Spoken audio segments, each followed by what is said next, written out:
first of all, guys, in real estate, why should we buy and hold? All right. First reason is long-term wealth. All right. When you have a rental property where someone else is paying for your mortgage, you are building wealth over time. And historically, in the last, how many years, hundreds of years, real estate has always gone up in value, right? So it's one of the keys to long-term wealth. Also, depreciation tax advantages, all right? The government wants us to be landlords. So that way, we will do the things that other people will not, and we get incentivized by having depreciation and tax advantages to offset our taxable liability, all right? Cash flow. Cash flow is the lifeblood of any business, all right? Without cash flow, then we're dead in the water, all right? And of course, possible appreciation. Now, why do I say the word possible? It is not guaranteed. If you get it, it's a bonus, but if you don't, you don't. At least you still got the cash flow, right? And over time, maybe it could take years to recover, but everyone remembers what happened in 2008, 2009? Things do deflate, but then you have cash flow, you're okay. You can always weather the storm if you have cash flow going on, all right? My personal criteria for buying is that, well, I have personal criteria, but you have to ask what your personal criteria is, right? Is it location? All right, do you want it to be near where you live so that way you keep an eye on it? That's your preference. Is there a specific price point that you want to stay in your comfort zone? All right, is particular cash flow, such as a percent return? All right, you have a certain down payment. Do you want a certain percent return on investment that you'll be happy with that's better than your 401k or your savings account? All right, maybe it's line of sight. What are the things that your house currently sees? Is it a big old water tower? Is it, an eyesore, right? Is it a busy street? Or is it something you can avoid, right? So is line of sight important to you? Sometimes that's important as well because that's long-term appreciation. And of course, tenant quality. In the neighborhood where you're buying, what kind of tenants are you going to attract there? Are they white-collar tenants? Are they blue-collar tenants? Are they no-collar tenants, right? So what kind of tenants are you going to attract? Are they Section 8 tenants, right? So you got to have to decide which one is important to you guys, okay? So for us, this is what our criteria is, okay? It must cash flow positive. Now, I know a lot of people who are amateurs at landlords, they're satisfied with just building equity and they're breaking even. I would not be happy with that, and I hope you not are either. I need to cash flow positive to make it worth my while. Just in case there's a vacancy, I need to be able to weather the storm, right? Also, my other criteria is I got to get it for free eventually, all right? Would that be a good criteria to have? Absolutely, right? Get it for free, all right? So I'll give you guys an example, all right, of positive cash flow and how to get it for free. Here's an example that we did, person did out in Woodbridge. This one was purchased in 2017. I shared this as an example because of a lesson that I learned, okay? The seller here who owned this property was a long-distance landlord, and he was a do-it-yourself type person.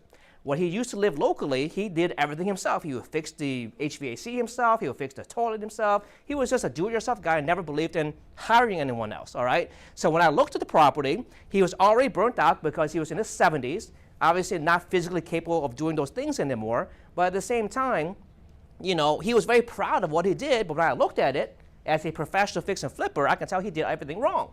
All right, so I'm not going to offend him and say, well, you did it all wrong. No, I said, you know what, you did a great job, right? Got to build up and build that relationship so that way long term we can have that relationship to have that trustworthy discussion to sell the house, okay? So here are the numbers. In 2017, at the time we looked at this, the tax assessed value was $214,000. It was currently 3-bedroom, 2-bath. The ARV at that time was $250,000, and the as-is value is $200,000. All right, so here's what we did, all right? The tenant was already in place, paying $1,600 a month. So it's a turnkey rental, already positively cash flow, all right? We purchased it for $150,000, and here's how we financed it. We have an 80% LTV loan, so 80% of $150,000 is $120,000. We had to come up with another $30,000.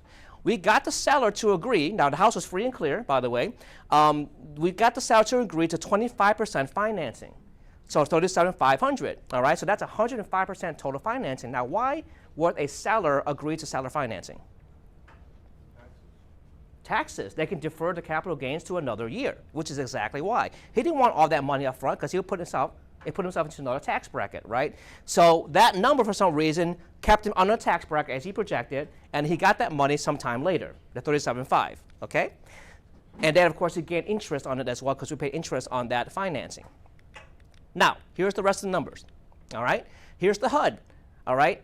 80%, $120,000, 25%, $37,500. The tenant remains in place. The lease that was currently on the property was assigned to us, the new owner, okay?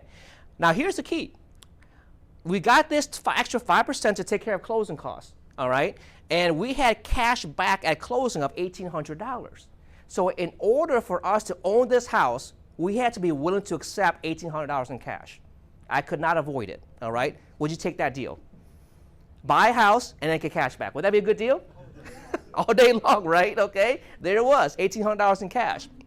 All right, here's the numbers. Not only did we get $1,800 back in cash, the rental income was already in place. Here are the numbers for the taxes, repair and maintenance, and property management and so forth, and also the debt service. Total cash flow actual was $229, and then the depreciation on it, based on our tax brackets, we were able to save about $200 a month in depreciation every single year. So our phantom cash flow was roughly $449 per month, and no money in. And to me, I consider that to be getting it for free. Would you guys agree? Because none of our own money in. What's our return on investment? You spend no money. Infinite.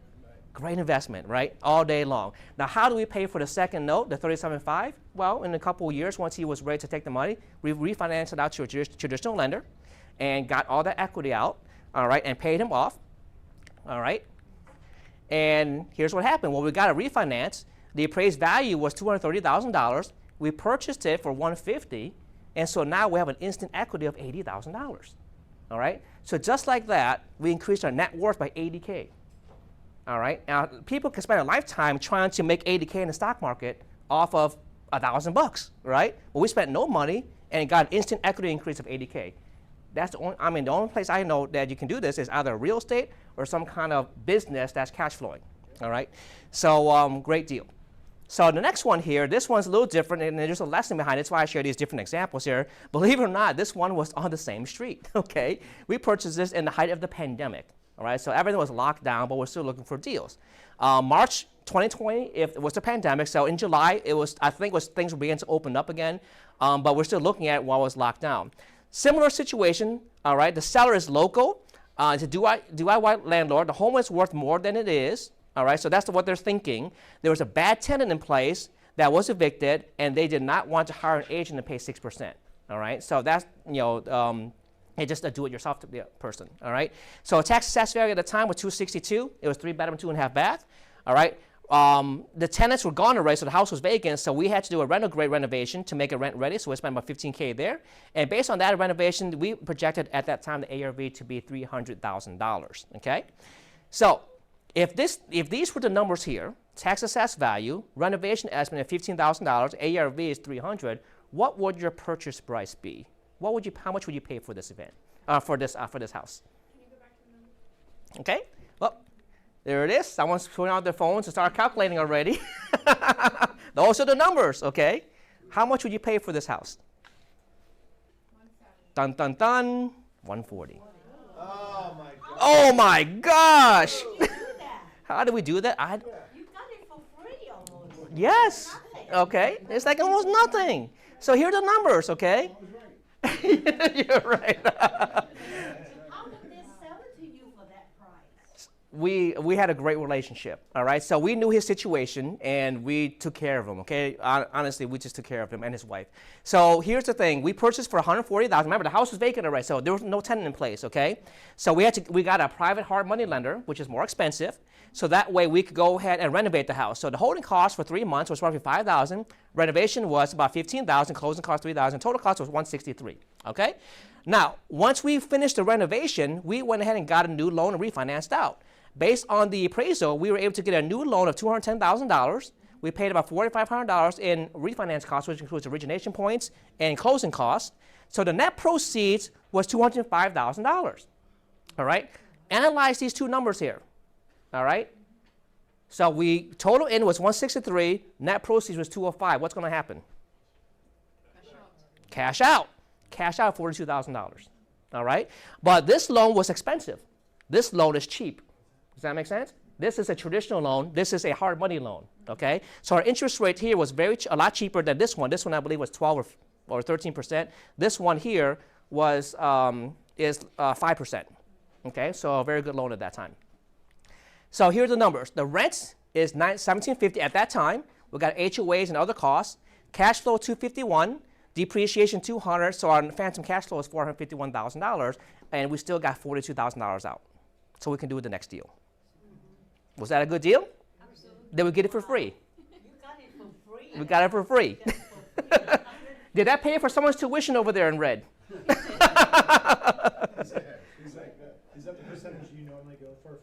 of vacancy is 2.5%? Depending on how new the house is and how good it looks. If it's older house and there's stuff we didn't change, then we may increase that. Right. You know, so like if it's a brand new HVAC, it's lower, the capital expenditures and stuff like that. Yeah, good question though. All right, and also vacancy. All right, usually in between tenants is usually 2 to 4 weeks. You'll know about our lay for property management, but we budget that out if we lose a tenant in the stream of things. Okay.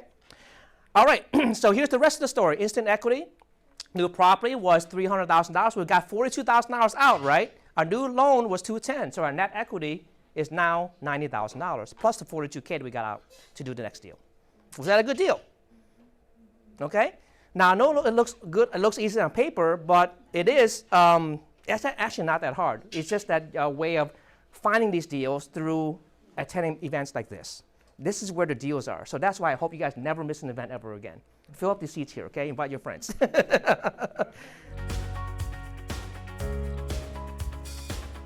Gentleman owns a property management company and manages hundreds of millions of dollars of assets across the Northern Virginia and DC metropolitan area. He manages all of our rental properties, has done a great job, knows what he's doing. He's gonna come with you guys and share with you guys more about how property management works, what he does, and how you guys as landlords can leverage him and know what he does, so that way you guys focus on finding deals instead of taking calls in the middle of the night dealing with toilets, all right? So without further ado, please give a warm welcome to Mr. John Malatesta.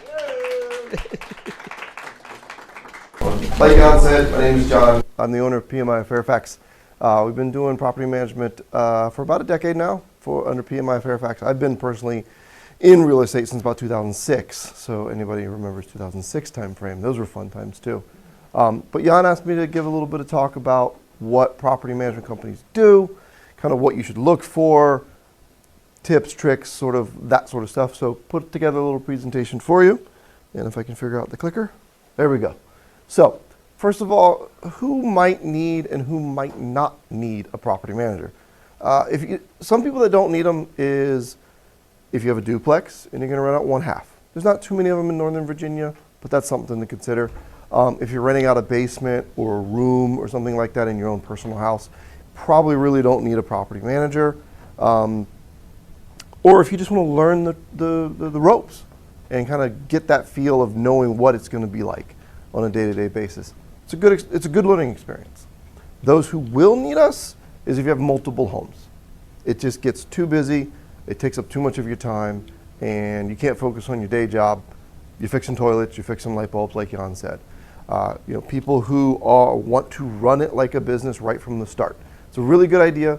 Treat it like a business right from the start. It's going to be acting like a business, and it's going to be profitable like a business. It just helps you kind of get in that mind frame and produce it like that. Also, if you've got a big heart. I'm a really nice guy, but I can be really mean, and I can blame the landlord. So that makes it a lot easier for everybody when I can go to the tenant and be like, hey, I'm really sorry, they're making me do this. Even if it is actually me doing it. It makes everybody's life a lot easier. I'm able to take care of our clients that way, and everybody wins out at the end of the day. So some differences between DIY and hiring a professional. Obviously, you will have to do everything if you're DIY. Taking the photos, doing the showings, and yes, showings happen at 7, 8 o'clock at night, 7, 8 o'clock in the morning. In the middle of the day, you'll get a call, say, hey, we'd like to see the property at 2 o'clock. It's 1 o'clock in the afternoon. That happens. So you gotta be ready for that. All the repairs, all the inspections, all the lease prep, making sure your leases is done properly. All of that has to be done by you. Whereas if you hire a professional, obviously that's what you're paying them for. Let them do that work for you. Let them guide you, counsel you in the proper way to do that. So what helps is obviously payments are more likely to be on time. Cash flow is likely to be better. Your overall marketing strategy will be better. Things like that. It's just better as a business in general. So what we do is pretty much A to Z. Any property manager should do A to Z for you, meaning from listing to move out of the tenant and then to start the cycle over again. It should be fully marketed when you're looking for a tenant, Zillow, Trulia, MLS, all of it. They should do all the showings, like I said. They should process the application. They should also, and you should be aware of the laws as well, of what is and is not allowed in processing. and disclosures of credit and certain things on the backgrounds. It used to be criminal backgrounds where you could have a blanket policy for criminal. You can't have a blanket policy for criminal backgrounds anymore. You have to do it case by case. You can still have a blanket policy for your minimum threshold of credit and your minimum threshold of debt to income. So you can still have those blanket policies, but knowing what those changes are coming and how to adjust to those changes is important. And again, if you don't do it every day, if you don't go to all the NARPA meetings and all the property manager meetings, you're going to miss some stuff here and there. Making recommendations based upon experiences. We don't have a client that has more properties than we manage. Like Jan said, we manage about $100 million worth of real estate right now. As a brand, we have 400 offices around the country. We manage billions of dollars of assets around the country. So I run the Northern Virginia branch, but that level of experience brings upon it things that just 1, 2, and even 10 or 15 properties you just don't have. You just don't get that experience. So it's very important to trust their experience, and if your property manager says, I don't think you should do that, you probably shouldn't do that.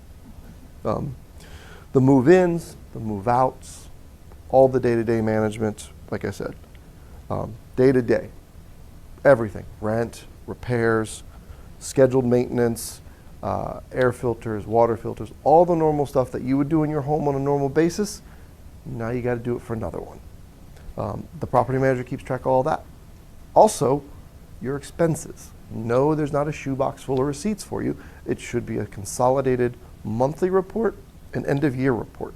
And in that end-of-year report, it should list your income and your expenses and your net. That makes it a lot easier for your accountant when he's filing. And the good news is, as an industry, we have become systematized enough to where the accounting codes should be all the same.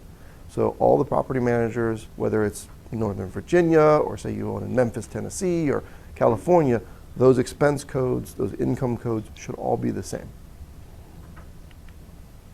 Important things to consider when you're looking at property managers is who is going to be paying your mortgage? It's really the tenant. So you have to keep them happy so that they maintain their payments. They also will be more likely to maintain your property, which is another thing you want to consider. How quickly do you respond to calls? There's a difference in, hey, there's water coming through, or I smell gas, or hey, my light bulb burnt out. There's a difference. And all the property managers have a schedule of when they respond to emergencies. We do it in less than 1 hour, or non-emergency. We do it less than 24 hours. So we want to make sure our tenants are well taken care of, because they know that the properties are well watched, maintained, your value of your investment is maintained. You guys should always be in the loop. We always consider ourselves an information push to our landlords, not an information pull. If a landlord calls and asks us, can I have it? They have it within the hour. What else? Knowing that your home is taken care of. That's also important. This is an investment. Think of it like an investment. Think of your property manager as like your investment manager. They're going to grow, maintain, and improve your investment over the years. What's some of the costs? Everybody wonders about the costs. So in Northern Virginia, you'll find anywhere, but there's a couple keys takeaways. The primary fees are the listing fee and the management fee. In Northern Virginia, you're going to look around half a month to a full month worth of rent to list. That's pretty standard, but everybody is different. You're going to find in between 8 and 10%. Sometimes you also find what's called a flat fee management company, where they just have a set fee each month, and then they charge you for each individual task that they do after that. And then maintenance. Some management companies will charge you for the maintenance, again, for inspections and things like that. Full disclosure, our leasing fee is 75%, our management fee is 8%, and we don't charge for anything else.